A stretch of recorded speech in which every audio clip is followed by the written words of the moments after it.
Bonjour à toutes, bonjour à tous. C'est un grand plaisir pour moi aujourd'hui d'ouvrir cette quatrième séance Athéna de l'année. Je vous rappelle que les conférences Athéna sont co-organisées par la 3AED, IHEDN et la AT, et avec le soutien de la société Alcimed. On est aujourd'hui 120 inscrits et une quarantaine sont connectés. Le conférencier de ce soir, Patrick Michon, session nationale du CHEAR 31, Un vieux, session régionale de l'IHEDN 141, et je crois que tu as même fait la la Serra. CERA, la session européenne, la 13e. Tu as travaillé pendant une quarantaine d'années dans le domaine de l'armement avec des postes responsabilité technique, responsabilité commerciale, en grande partie à l'international, essentiellement dans le domaine des armements terrestres.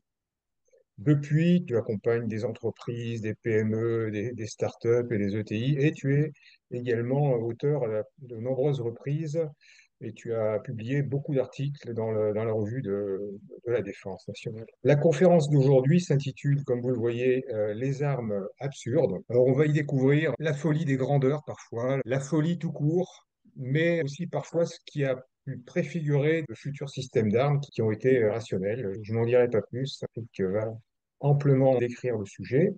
Pour les questions-réponses, habituellement, on utilise le chat. Donc, vous pouvez inscrire vos questions dans le chat et je lirai les questions à la fin. Et le mot de clôture sera prononcé par Jean Amiot. Jean, je te passerai la parole tout à fait à la fin. Patrick, la parole est à toi. Je vous remercie tous. Ben, en ces périodes où l'actualité internationale est loin d'être gaie, au vieux sens du terme, il est bon de se défouler un peu, car certes, les armes peuvent avoir un usage non pacifique, mais il est bon de voir que nous autres qui avons passé notre vie à concevoir de nouvelles armes, on a parfois fait de belles boulettes. Et donc, nous allons voir quelques-unes de ces boulettes aujourd'hui qui répondent à plusieurs raisons, plusieurs origines.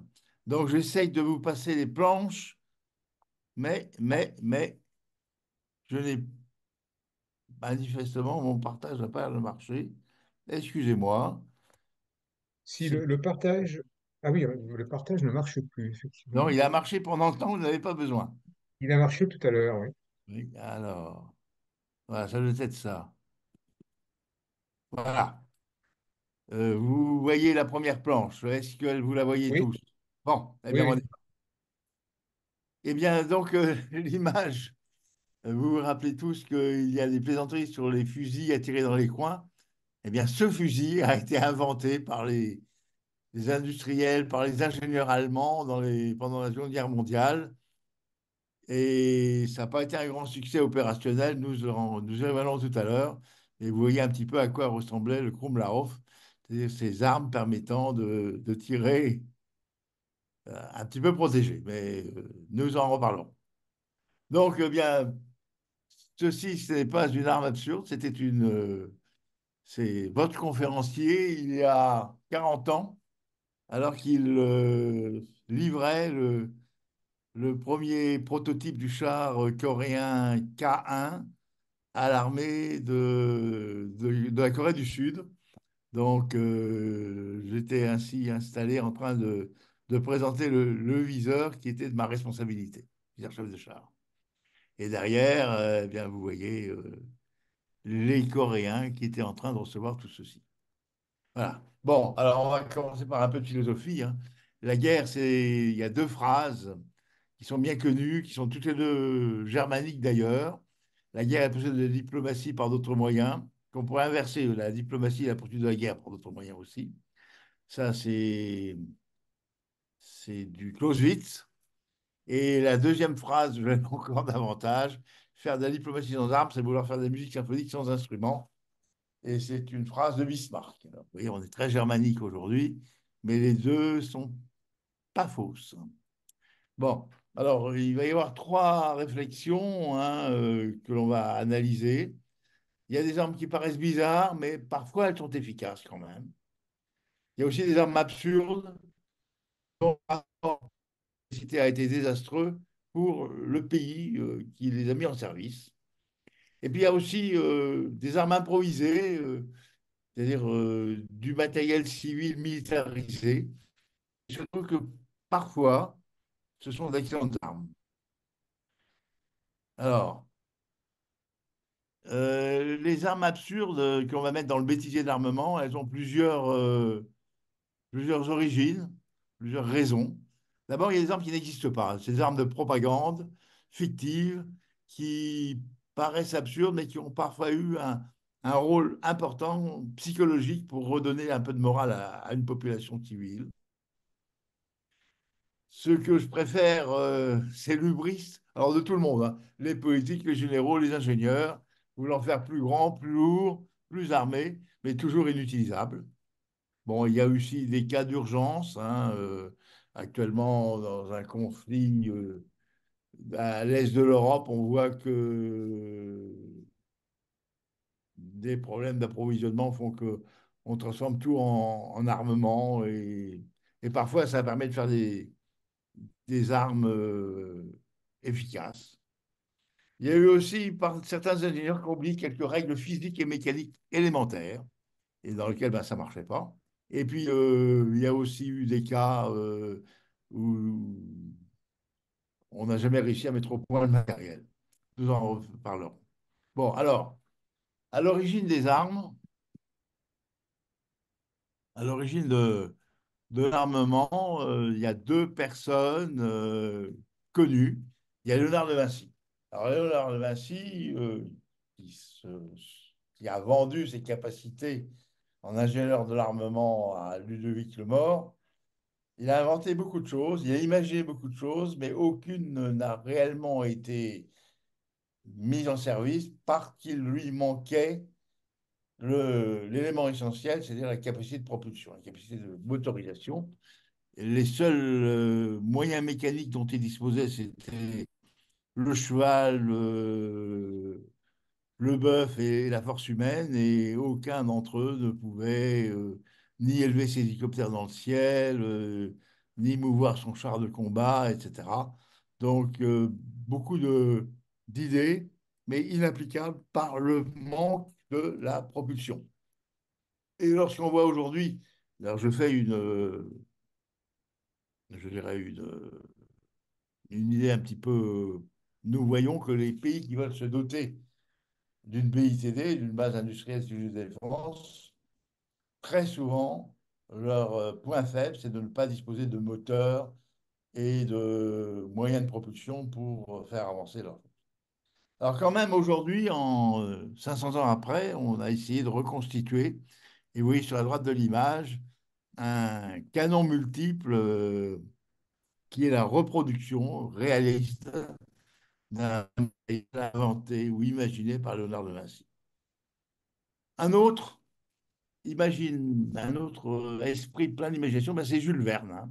Et Jules Verne a imaginé le sous-marin, le gros canon, hein, le canon de la Bégomme, voire même des véhicules terrestres blindés dans la maison à vapeur. Alors, il n'a jamais envisagé de réaliser ces matériels.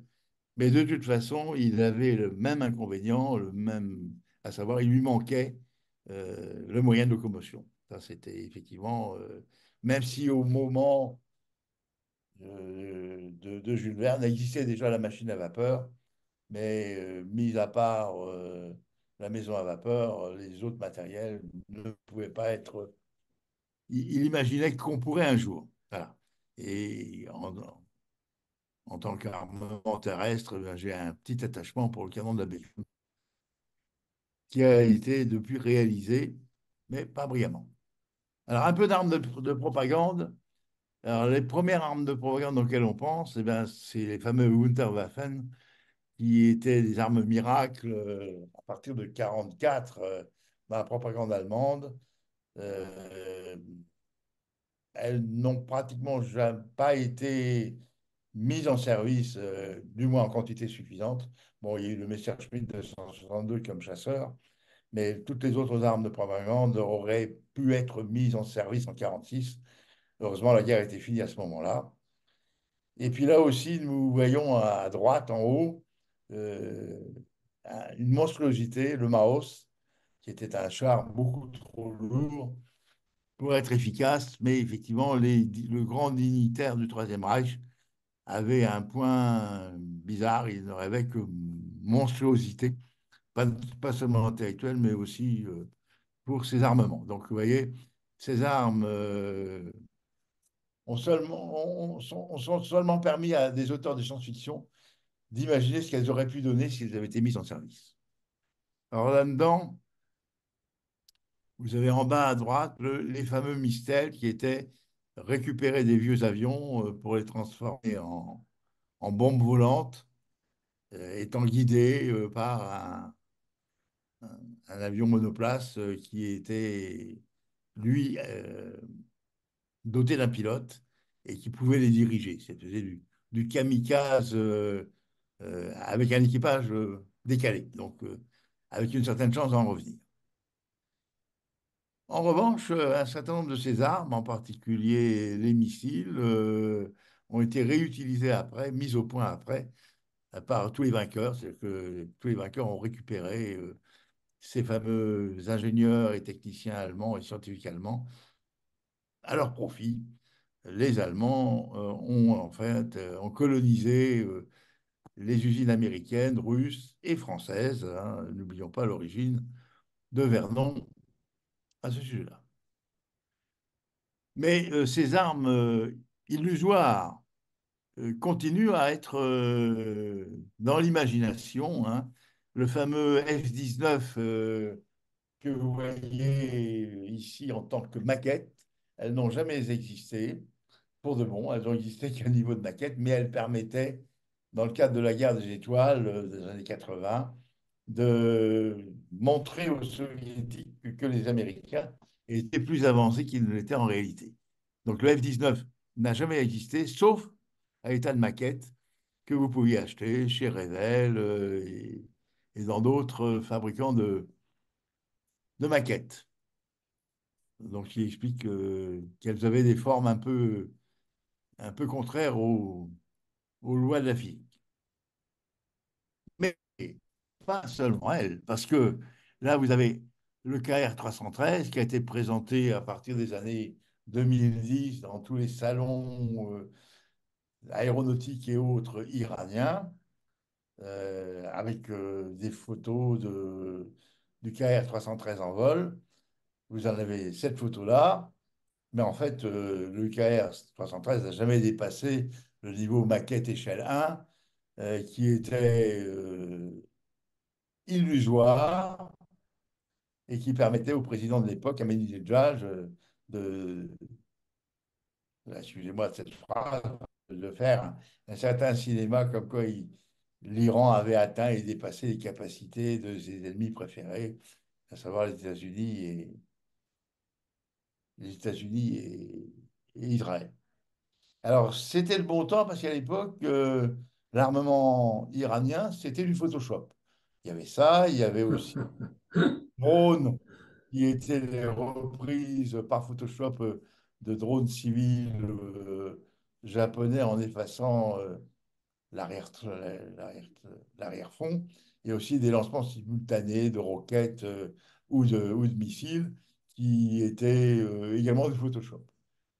Malheureusement, depuis, l'industrie iranienne s'est consolidée et aujourd'hui, ce n'est pas.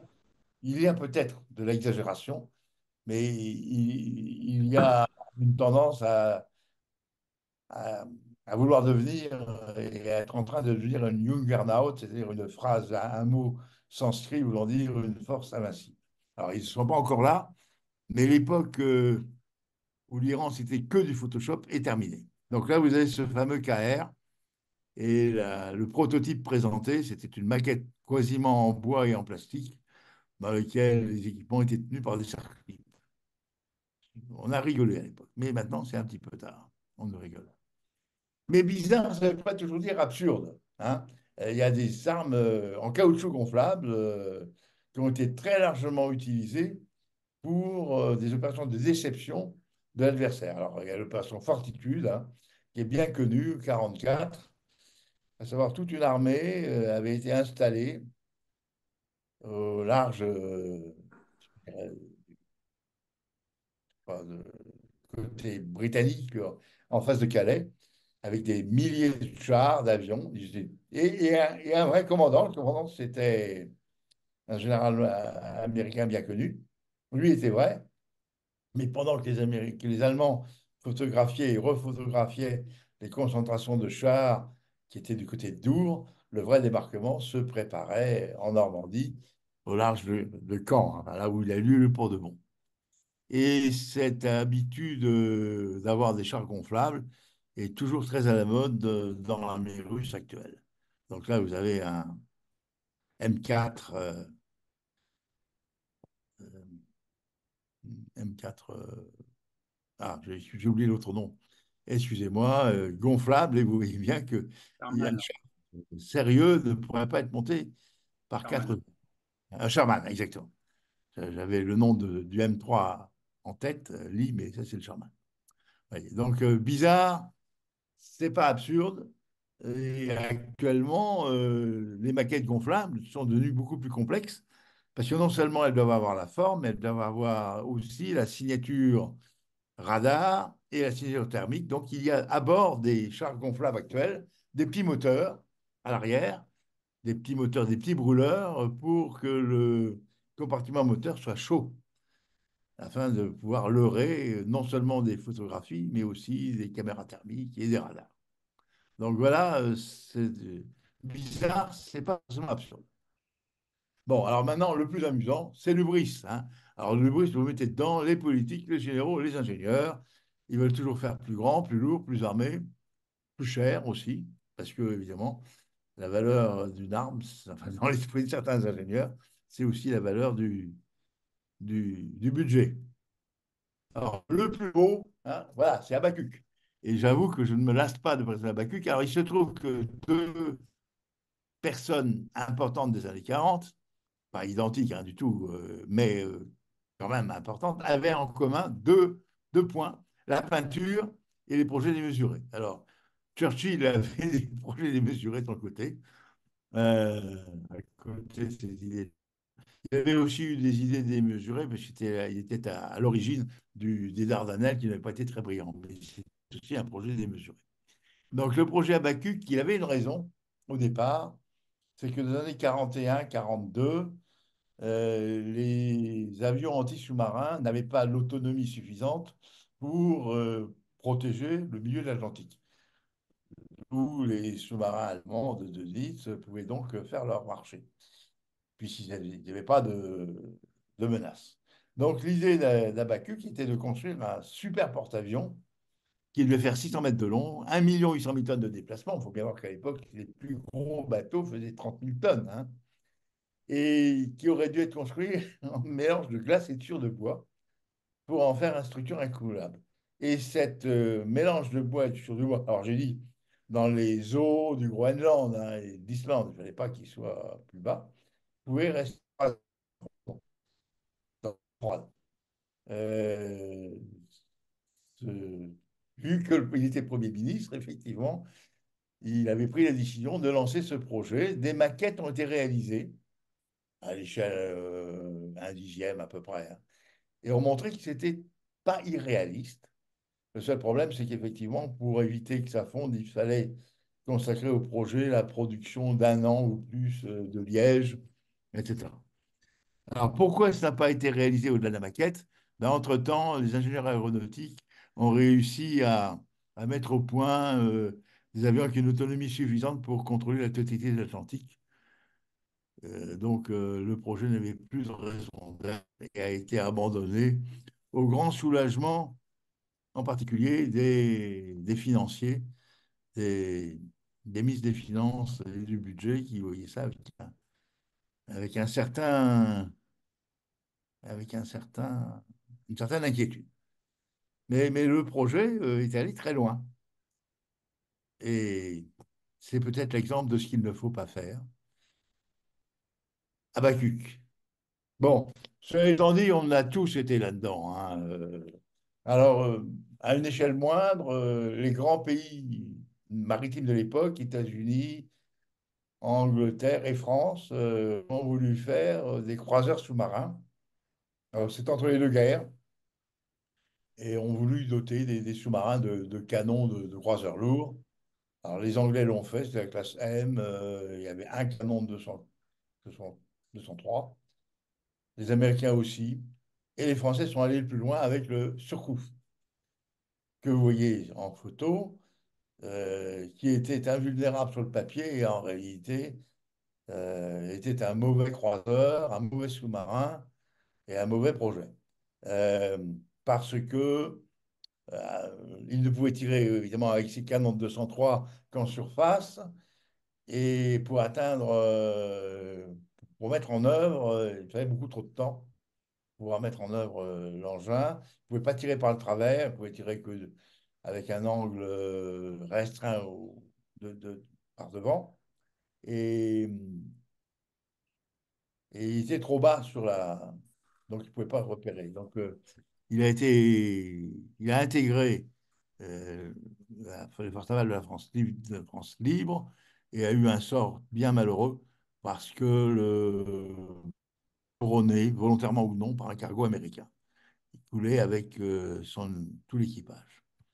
Alors, en bas à droite, l'équivalent anglais qui, lui, était doté de deux canons, également de gros calibre, et qui n'a pas fait de merveille non plus. Donc, vous voyez, vouloir accumuler les difficultés, on fait un mauvais sous-marin et un mauvais croiseur. Voilà. Donc, surtout, pas porté chance, le nom n'a pas porté chance à ce bateau-là.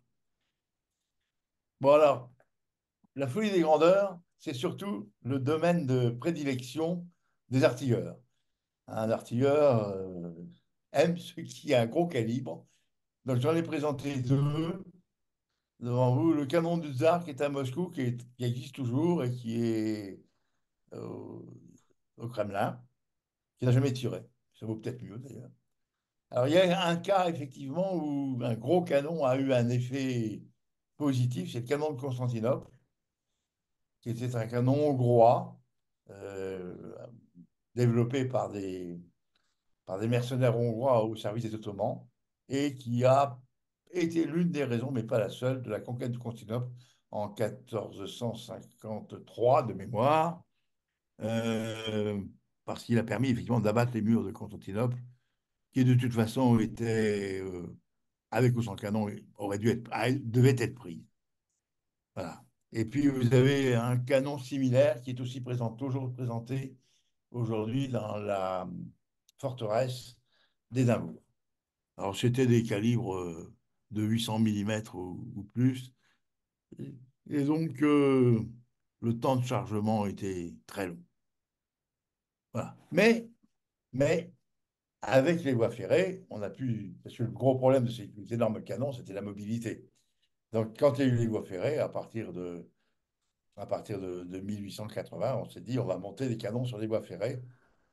Vous en avez un qui est bien connu des Français, parce qu'on l'a eu contre nous, c'était le fameux Gross Bertha, qui est un nom français, puisque le canon allemand, enfin, le nom allemand, c'est le canon de Paris, qui devait faire du 280 millimètres et qui avait une portée au-delà de 100 kilomètres, mais avec aucune précision. Alors, effectivement, il y a eu des morts, parce qu'un des obus est tombé sur une église de Paris à la sortie d'un office du Vendredi Saint, mais ça n'a pas changé d'une minute au sort de la guerre. Et ça a été une perte d'argent considérable pour le budget allemand, qui aurait pu être consacré à des avions ou à d'autres utilisations plus, plus opérationnelles. Donc le canon de Paris, en plus, le tube fusait au bout enfin, de chacune des munitions avait un diamètre différent pour pouvoir s'adapter à l'usure du tube. Alors ça, c'était 14-18. Il y avait eu d'autres gros canons auparavant pendant des guerres, particulièrement la guerre de sécession, mais qui n'atteignaient pas ce niveau de monstruosité. Et le niveau de monstruosité, ben, absolu, le voilà. C'est le fameux Schwerer Gustave et Dora, deux canons qui avaient été conçus et réalisés par l'Allemagne pour pouvoir détruire la lune Maginot. Bon, mais la lune Maginot, du moins, la lune Maginot n'est pas tombée, mais le front s'est effondré avant qu'il y ait lieu de les utiliser. Et ils n'ont été utilisés, du moins Schwerer et Gustave, Gustave le lourd, que pendant le siège d'Odessa, parce que l'obus pouvait les forteresses, la forteresse d'Odessa était souterraine, et les obus pouvaient descendre très profondément pour détruire. Donc,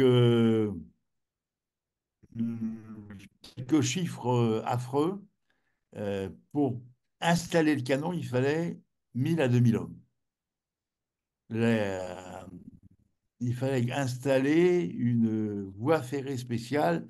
Enfin, les composants étaient transmis par une voie ferrée normale, mais pour pouvoir se mettre en position de tir, il fallait deux voies ferrées côte à côte afin que le canon puisse se déplacer.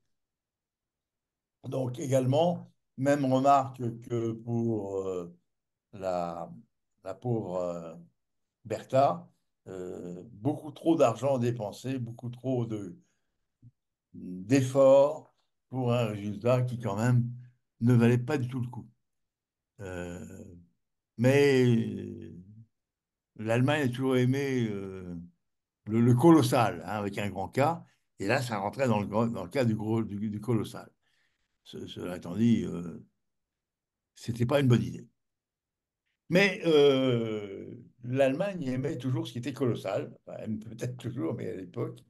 Et donc, effectivement, à partir de projets gigantesques qui étaient dans l'esprit du temps, hein, au milieu, vous avez un char avec cinq tourelles, une tourelle principale et quatre tourelles secondaires.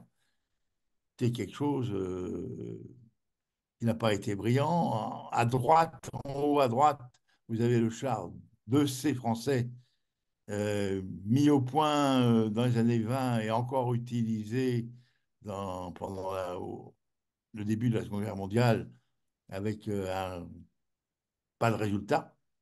Il faut dire aussi qu'ils étaient peu nombreux et qu'ils n'ont pas vu le combat, ils ont tous été euh, anéantis auparavant.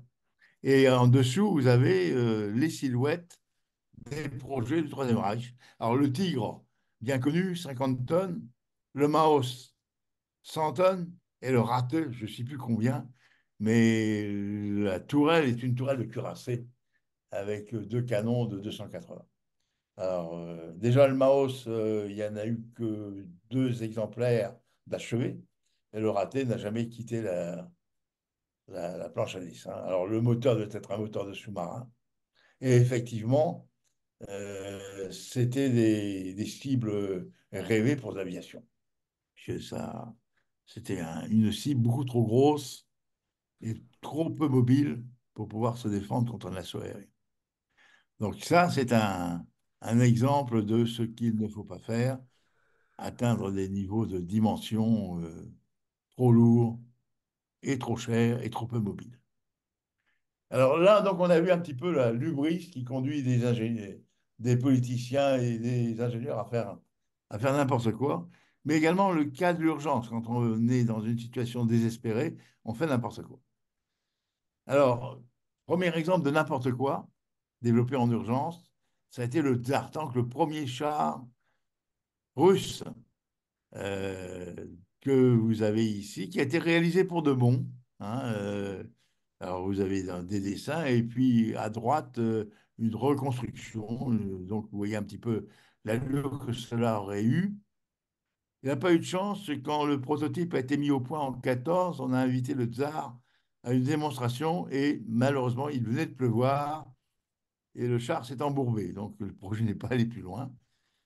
Heureusement, parce que on peut penser qu'il n'aurait pas été très efficace sur le champ de bataille. On sourit en disant que c'est une folie russe. N'oublions pas que les Anglais avaient des développements à peu près similaires, hein. Donc, l'idée de la grande roue pour pouvoir passer au-dessus ne pas, des tranchées a été universellement développée. Et ce n'est qu'à la fin qu'on s'est rendu compte que la solution, c'était plutôt le charter, c'est-à-dire un petit char Renault. Mais tout le monde a voulu rêver d'un char gigantesque qui aurait enjambé les tranchées. Voilà. Mais il y a aussi des petits chars qui sont développés, je dirais, dans la cuisine. Alors, il y a le Sample et le Schofield Tank. La Nouvelle-Zélande n'était pas du tout équipée.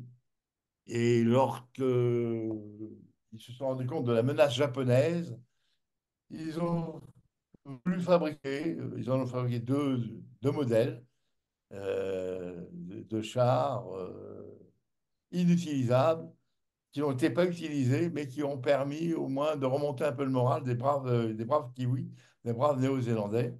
Il y en a eu une dizaine de faits et qui n'ont pas vu l'ennemi, et heureusement pour eux, parce que ils étaient inutilisables.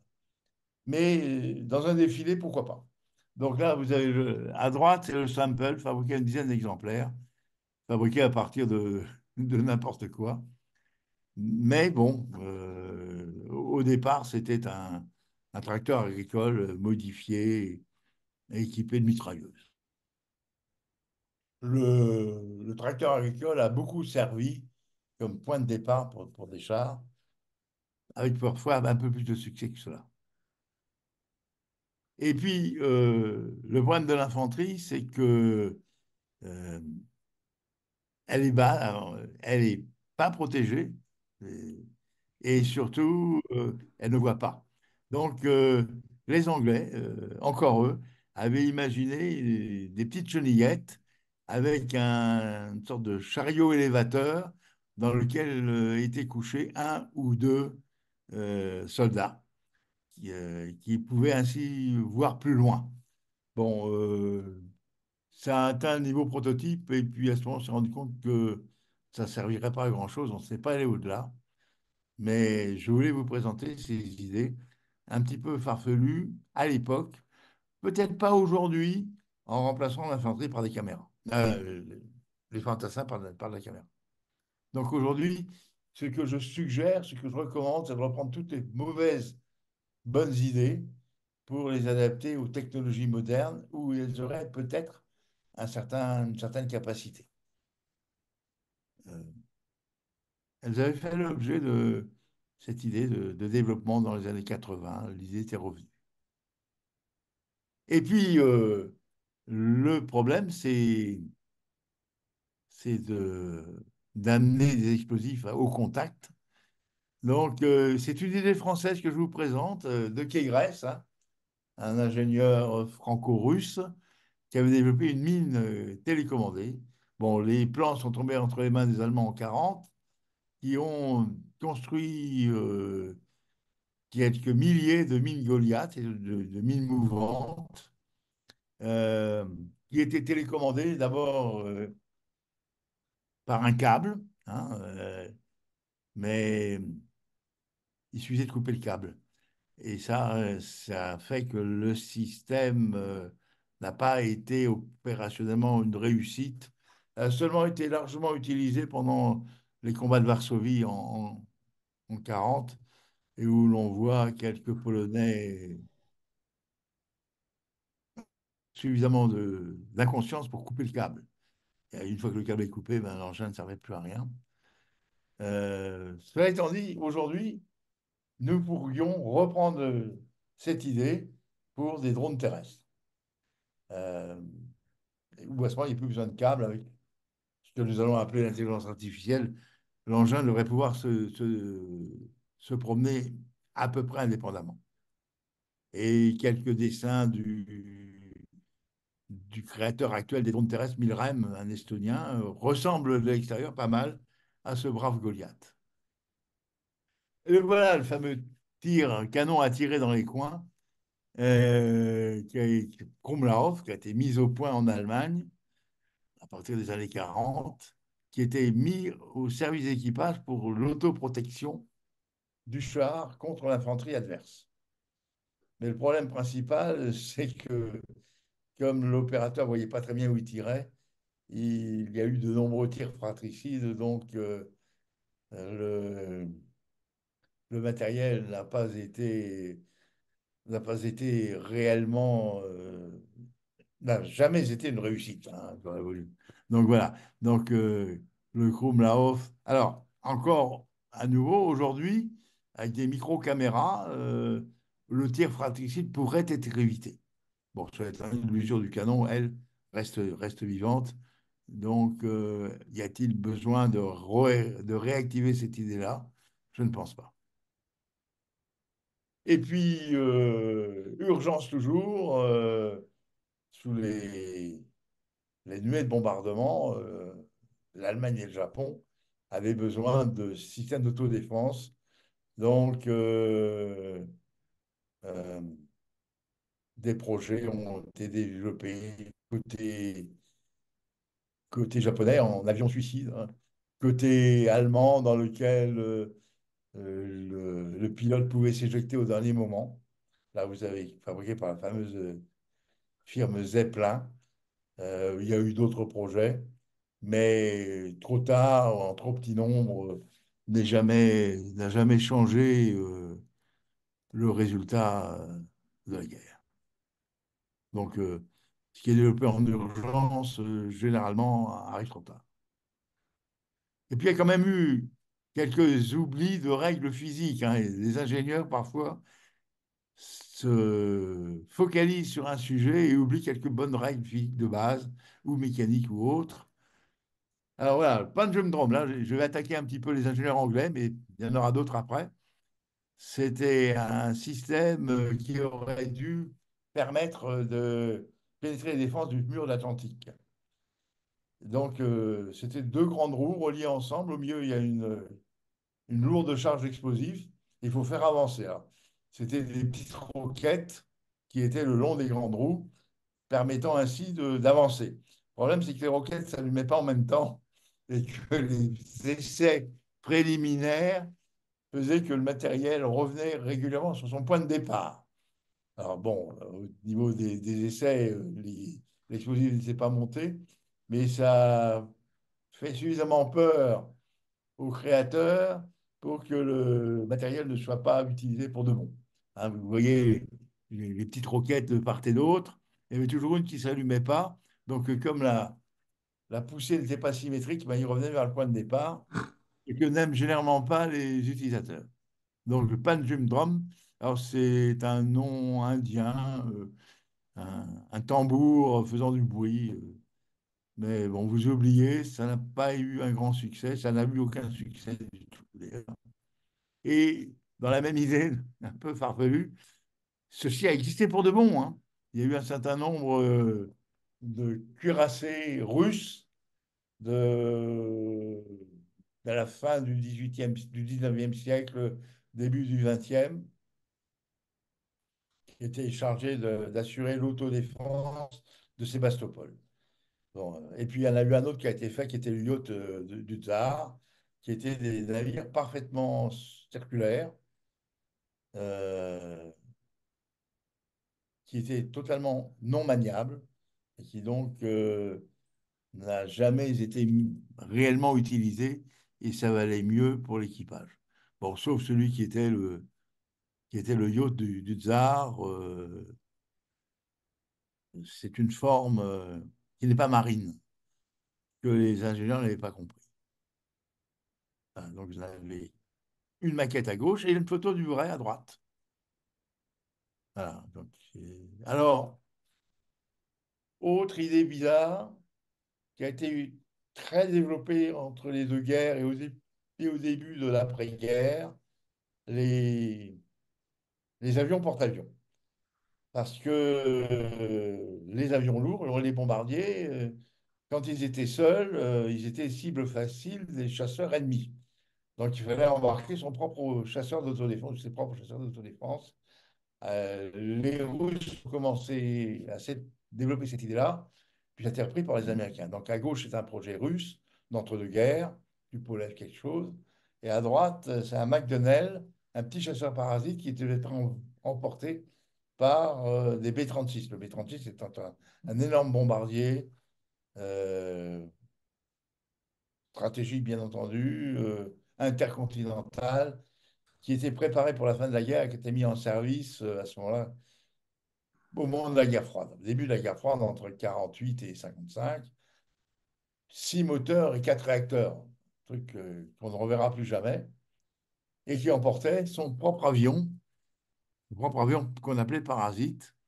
Au premier essai, l'avion a pu partir, hein, il était lancé depuis l'avion, mais n'a jamais pu se raccrocher à cause des turbulences et du fait qu'il y avait aussi une forme pas très aérodynamique qui était allée se poser sur un lac gelé où l'atterrissage s'est mal passé.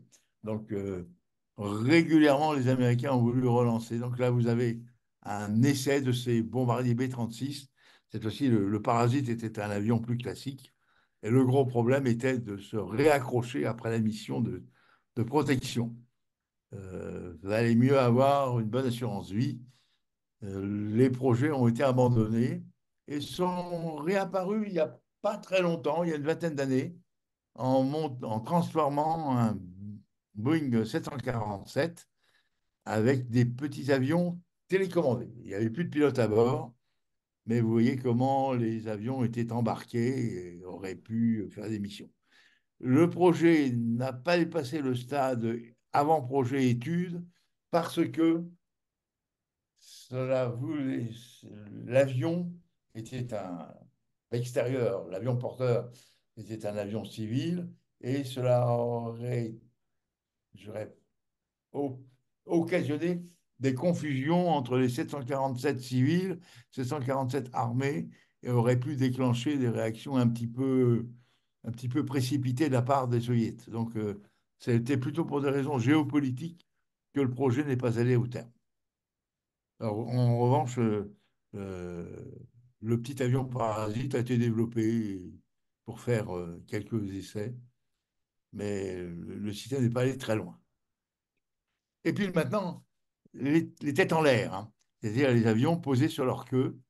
Donc, le premier à avoir cette idée-là, c'est le trip focal que vous avez au milieu, qui a eu des essais en laboratoire, en, en canot d'essai, en canot en soufflerie, mais apparemment on n'aurait jamais été mis en service. Et des deux côtés, vous avez des solutions américaines, euh, une de Lockheed et l'autre de Vauf, je crois. L'un de ces deux-là, celui de droite, je crois, a réussi à faire une transition verticale, horizontale, mais le système était beaucoup trop instable et la transition beaucoup trop difficile. Donc, ça a été abandonné aux États-Unis et nous autres Français, on a fait la même chose avec le fameux coléoptère. Alors, le coléoptère, qui avait dérivé d'un premier projet qui était l'ATAR volant. Donc, euh, il y avait quelques idées intéressantes, en particulier les annulaires pouvait être aussi euh, en même temps le propulseur sous une forme d'un, d'un stato-réacteur. Une fois que l'avion avait une certaine vitesse, on aurait pu utiliser ça en tant que stato.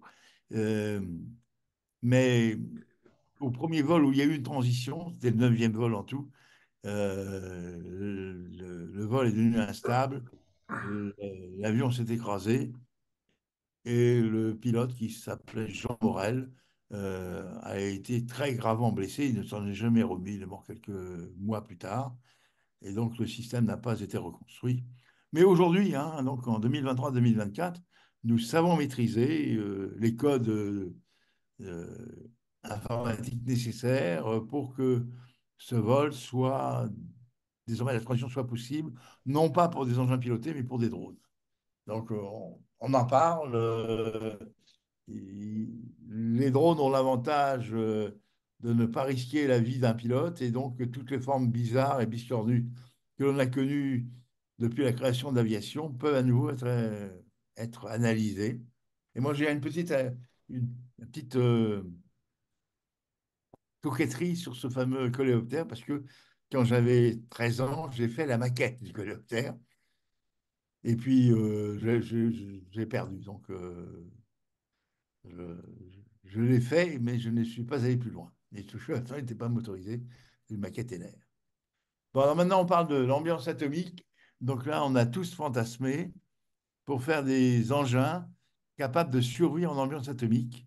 Donc, Chrysler TV8, tout l'équipage était dans la tourelle, y compris le pilote. Et il y avait même eu des idées de mettre un moteur atomique là-dedans. Bon, ça, cela n'est pas allé au bout, mais si vous avez en haut une maquette, en bas à gauche, c'est le vrai prototype qui a été réalisé avec un moteur thermique classique et tout l'équipage dans la tourelle. Alors, vous avez un système très similaire en Russie, hein, puisque les Russes et les Américains avaient les mêmes folies. Mais je n'ai pas retrouvé la photo du système russe qui, est- qui était à peu près du même genre. Bon, alors l'artillerie, hein, bah, l'artillerie a voulu aussi son artillerie atomique. Le canon est bien connu, hein, c'est 280 mm dérivé de l'artillerie de campagne allemande, Hanzo Ali, recalibré pour tirer des obus atomiques à 20 km. Les essais ont eu lieu. Il y avait aussi une roquette, Davik Rocket, du même genre.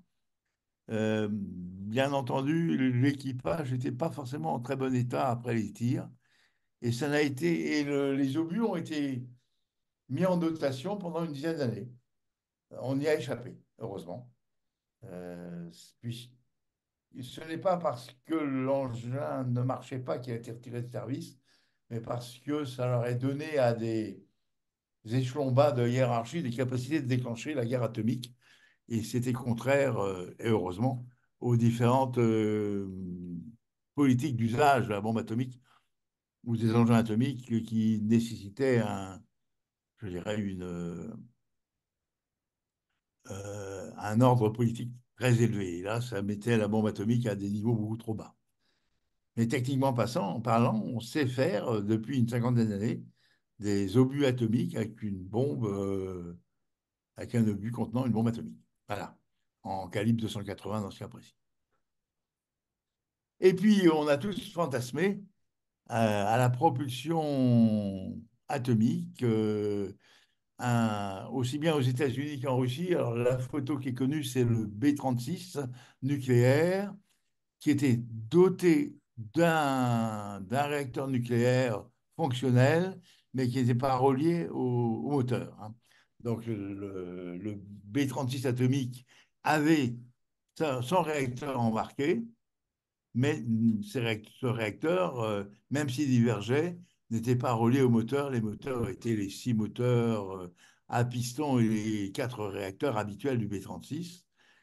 Simplement, le gros problème, c'est qu'il fallait protéger l'équipage par du plomb.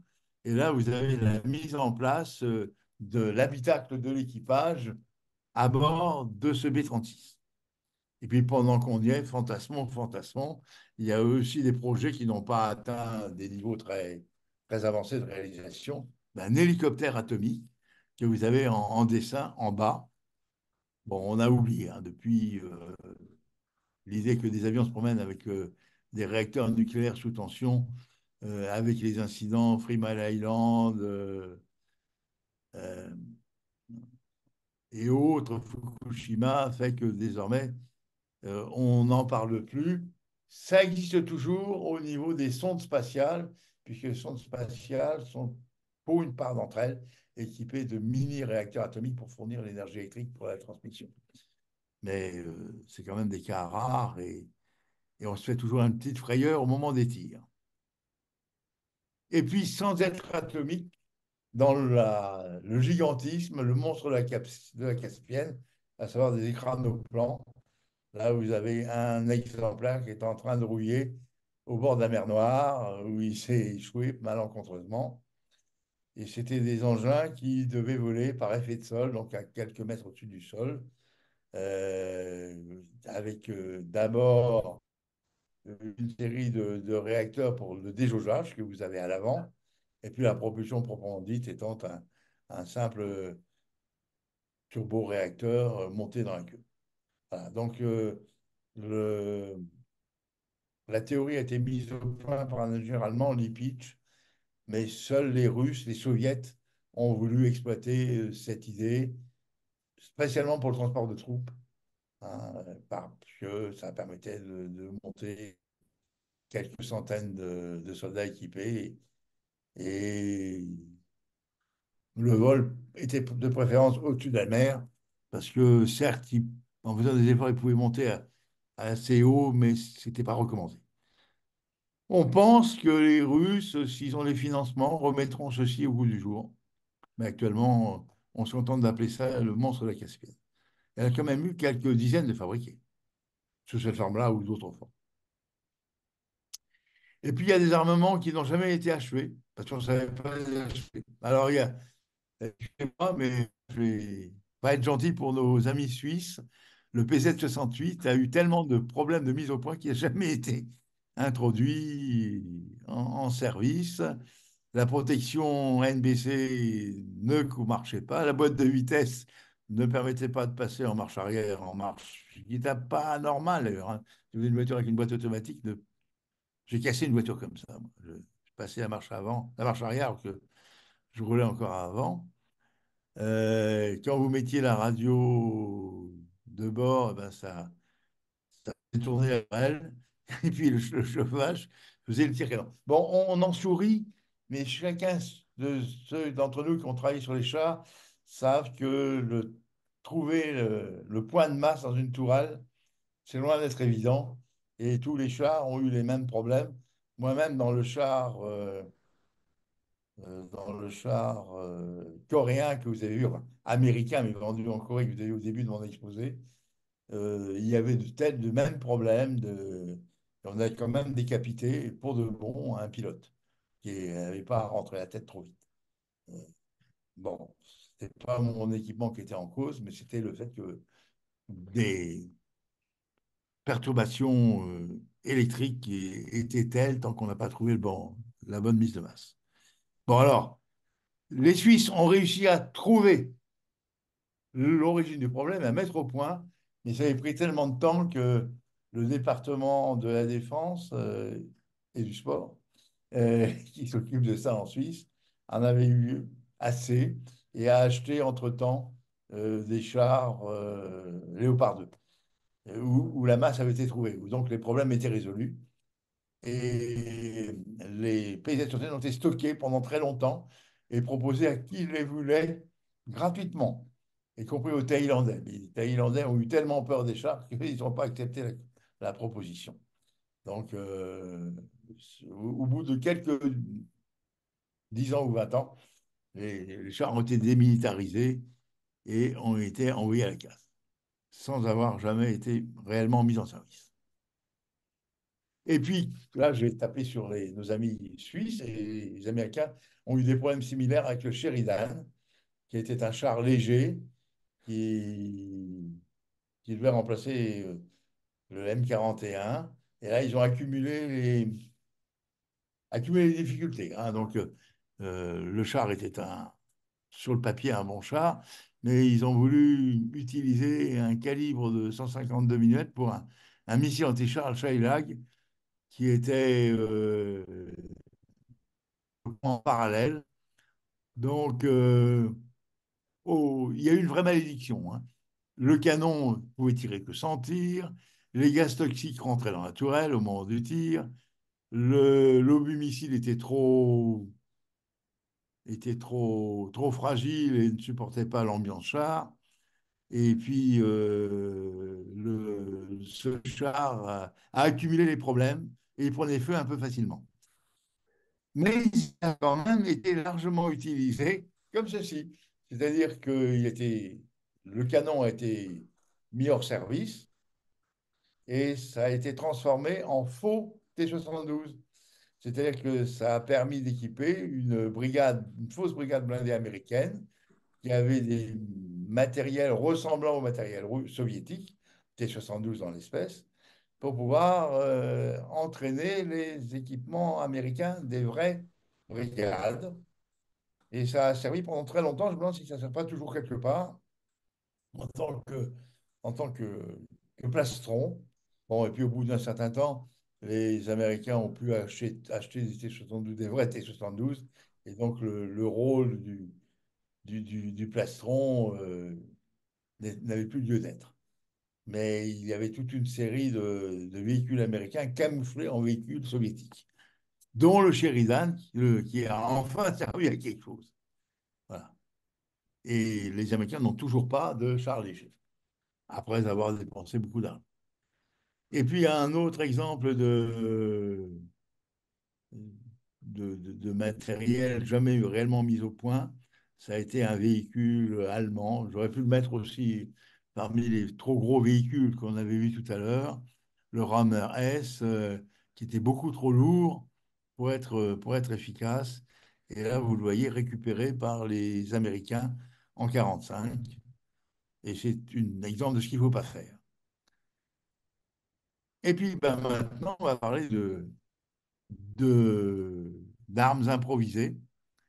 Et, et l'arme improvisée, c'est les folies d'un général anglais qui était chargé de développer tous les véhicules nécessaires au débarquement. Alors, ce brave général était totalement indiscipliné, mais il était le beau-frère du maréchal Montgomery, ce qui fait que ses indisciplines passaient à côté. Et c'est lui qui a développé toutes les armements nécessaires au débarquement, avec un grand succès, sauf en bas à droite, le duplex, qui était un- plusieurs types de chars. Donc là, vous avez toujours le même que tout à l'heure, le M4, avec une jupe auto-déployée qui permettait de naviguer, enfin de nager jusqu'au rivage, en étant mis à l'eau à quelques centaines de mètres. Le seul problème, c'est que cette jupe permettait d'être étanche par des vagues de 50 centimètres. Mais le jour du débarquement, le 6 juin, le temps était mauvais, les vagues faisaient 1 mètre, ils ont tous coulé. Alors on peut espérer que les équipages pouvaient s'en tirer, mais aucun, sauf un peut-être, n'a atteint la plage parce qu'ils ont coulé auparavant.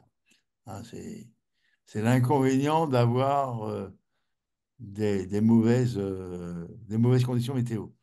À part ça, vous avez des lance-flammes là, qui étaient basés sur des chars Churchill et surtout des chars avec des dispositifs de déminage par des fléaux.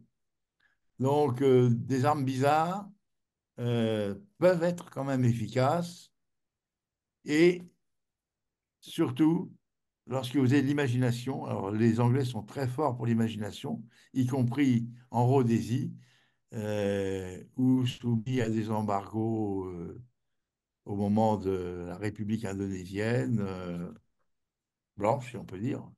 Ils ont réutilisé des Land Rover et des autres véhicules pour les transformer, vu que la guérilla africaine était une grande consommatrice de mines et que ces mines faisaient des dégâts considérables. Eh bien, les Rhodésiens ont inventé les coques en V, aussi bien en transformant des Land Rover que des véhicules un peu plus gros pour protéger les équipages avec un grand succès. Cette architecture a ensuite été largement reprise par les Sud-Africains avec toute leur gamme de matériel protégé. La coque en V n'est pas une invention rhodésienne, d'ailleurs, est une invention française, mise au point en 61 par Berlier. Mais la fin de la guerre d'Algérie fait qu'on ne les a pas mis en service en France ou à très petite quantité. Et la coque en V a été reprise quelques années plus tard par les Rhodésiens avec un certain succès, puisque le véhicule pouvait sauter sur la mine, mais l'équipage était protégé et n'était pas blessé. Puis après, il y a une idée qui n'est pas figurée là-dessus, c'est de monter des roues extrêmement larges pour que la pression au sol soit suffisamment faible pour ne pas déclencher les mines. Donc vous avez véhicules très légers, véhicules moyens, avec cette protection qui paraît...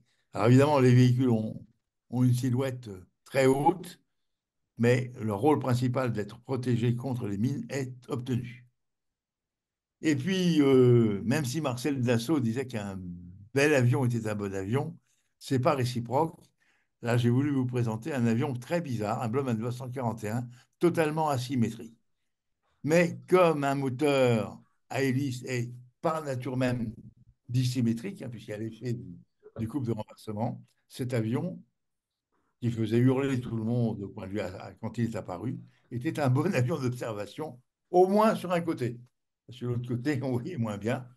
Et c'était une idée de Blom Voss qui a été reprise par d'autres projets Blom Voss. Un rôle de reconnaissance. Et puis,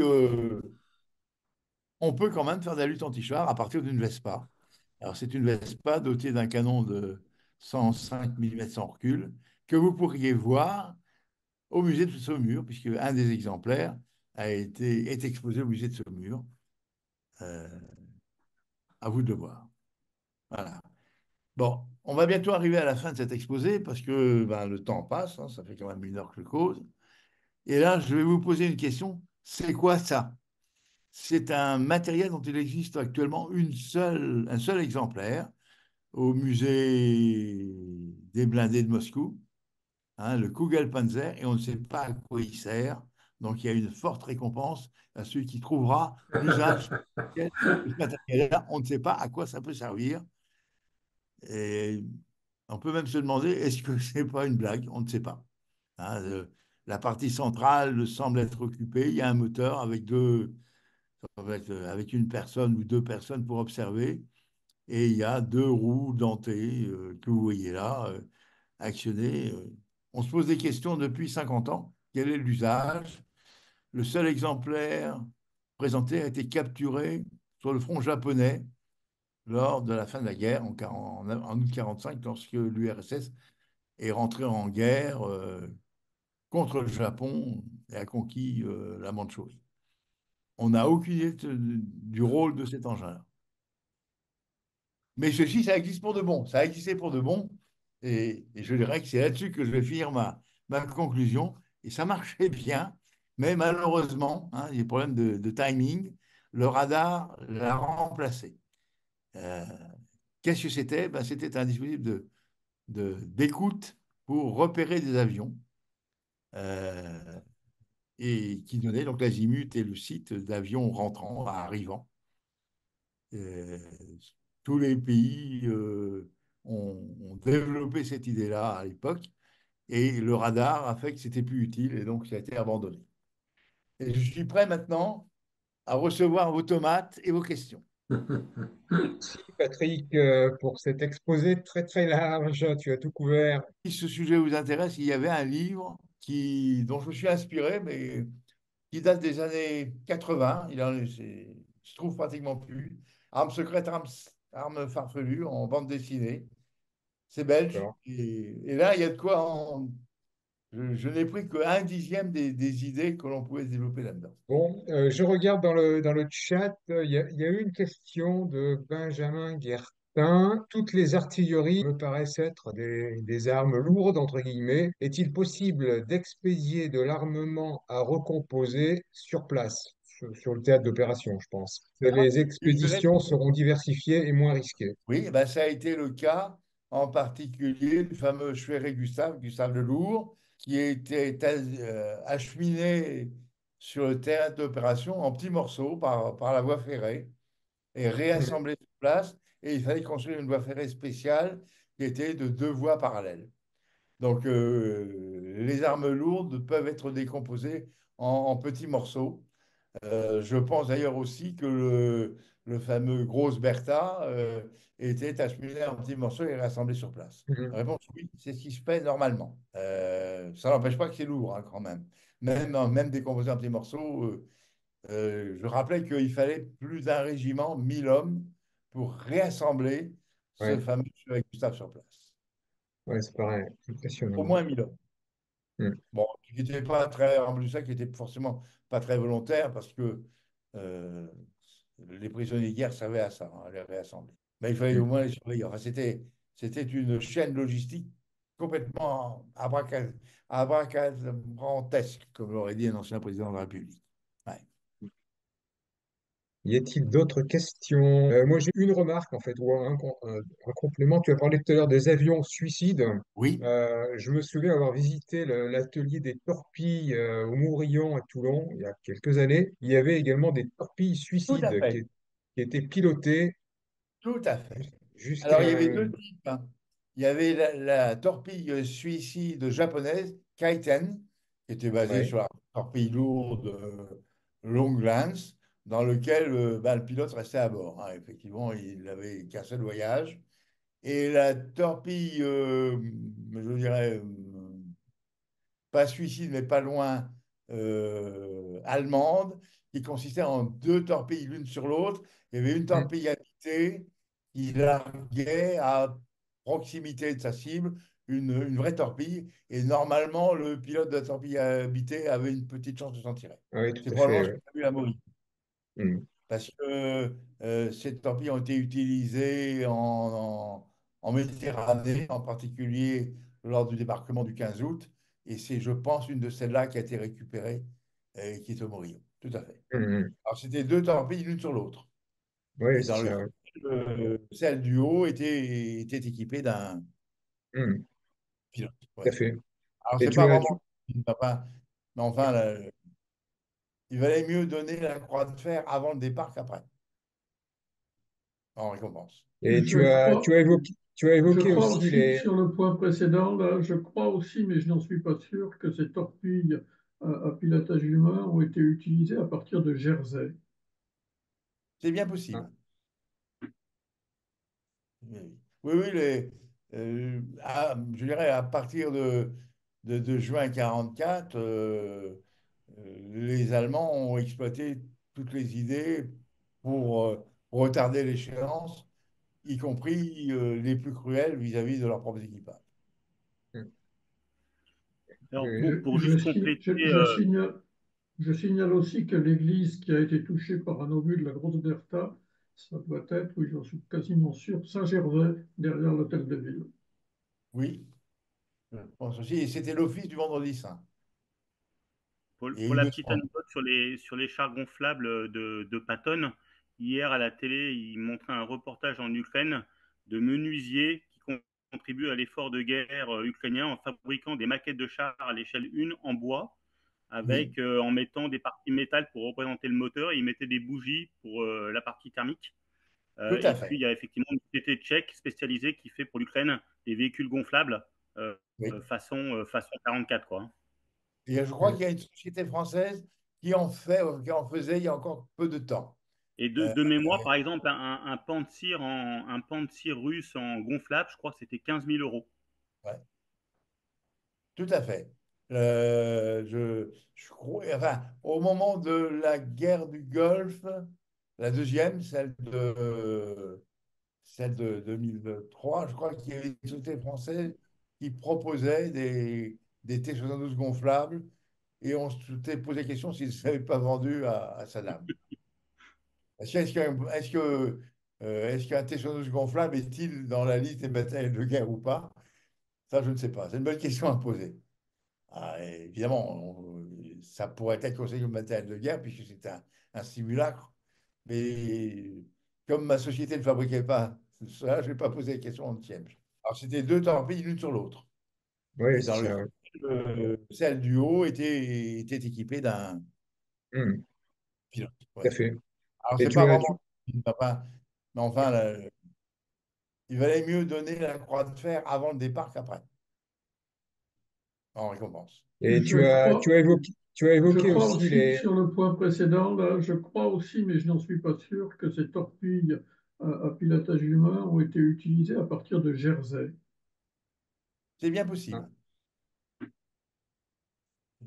Oui, oui, oui, je dirais à partir de juin 44, les Allemands ont exploité toutes les idées pour retarder l'échéance, y compris les plus cruelles vis-à-vis de leurs propres équipages. mm, Alors, oui, pour juste compléter, Je signale aussi que l'église qui a été touchée par un obus de la grosse Bertha, ça doit être, oui, j'en suis quasiment sûr, Saint-Gervais, derrière l'hôtel de ville. Oui, Je pense aussi. Et c'était l'office du Vendredi Saint. Et Pour il la me petite semble. anecdote sur les chars gonflables de Patton, hier à la télé, ils montraient un reportage en Ukraine de menuisiers qui contribuent à l'effort de guerre ukrainien en fabriquant des maquettes de chars à l'échelle 1 en bois, Oui, avec en mettant des parties métal pour représenter le moteur, et ils mettaient des bougies pour la partie thermique. tout Et à puis fait. il y a effectivement une société tchèque spécialisée qui fait pour l'Ukraine des véhicules gonflables euh, Oui. façon 44 quoi. Et je crois qu'il y a une société française qui en faisait il y a encore peu de temps. Et Euh, de mémoire, par exemple, un Pantsir russe en gonflable, je crois que c'était 15 000 euros. ouais, tout à fait. Je crois, enfin, au moment de la guerre du Golfe, la deuxième, celle de 2003, je crois qu'il y avait une société française qui proposait des T-72 gonflables et on s'était posé la question s'ils ne s'avaient pas vendu à Saddam. Est-ce qu'un T-72 gonflable est-il dans la liste des matériels de guerre ou pas? Ça, je ne sais pas. C'est une bonne question à poser. Ah, évidemment, ça pourrait être considéré comme matériel de guerre puisque c'est un simulacre. Mais comme ma société ne fabriquait pas cela, je ne vais pas poser la question en tième. Mhm. J'avais vu que c'était effectivement une spécialité qui devenait de plus en plus complexe. Et comme toujours, il y a l'épée et le bouclier étant généralement fait par une société suédoise, Barracuda, à savoir des filets qui font que une sorte de bulle d'invisibilité autour des vrais véhicules. Hein, on ne sait pas où ça s'arrête. Hein. Il peut y avoir le vrai véhicule, le faux véhicule qui simule le vrai et l'équipement qui transforme le vrai en un faux. Intellectuellement, c'est Et, très important. ouais, puis il faut fabriquer les fausses traces de chenilles dans la terre, etc., etc., quoi. Et puis Absolument. face au multispectral, il faut mettre tous les capteurs Ah pour oui, les leurrer oui. tous, quoi. Non, c'était l'avantage de la solution de cette société française. Il y avait non seulement le matériel visuellement semblable, mais également au radar et puis également au thermique. Ça veut dire par devenir cher, effectivement. Mhm. Je change un peu de sujet. Tu as montré une illustration tout à l'heure du monstre de la Caspienne, le gros Ouais. bateau à effet de sol. Il y Oui. a une start-up française qui s'appelle Aqualines, qui est installée à Bayonne, qui a repris les principes et qui développe actuellement des petits bateaux pour transporter quelques personnes. Oui. Donc, je crois qu'ils se sont inspirés d'ailleurs ils ont dû racheter les brevets, peut-être même embaucher quelques ingénieurs Il y avait russes. Je ne sais pas aussi, exactement où en est le projet, mais ouais. ça a démarré il y a 2 ou 3 ans. Et il y a aussi un projet allemand, mais pas vieux, hein, de l'IPSE. Comme toujours, le brevet de départ, c'est un brevet de Lipitsch. Et dans les années 80-90, les Allemands avaient fait des petits avions, ou bon, ça, des avions, enfin, des petits aérodynes à effet de sol qu'ils ont essayé, qui est la même chose que les trucs russes, mais à l'échelle 1/10. Ils ont Mhm. essayé au sud de la Baltique, mais qui n'ont pas donné lieu après, apparemment, à des développements concrets. Mais il y a eu des avions, enfin, des aérodynes, hein, je n'ose pas appeler ça un avion, Mhm. euh, sur ce principe-là de Lipitch. Ouais. Ouais,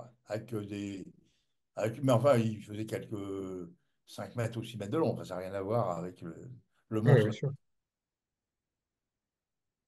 Y a-t-il Alors, d'autres questions dans le chat? Il n'y a rien. Si quelqu'un veut poser la question directement en ouvrant son micro, ou pas.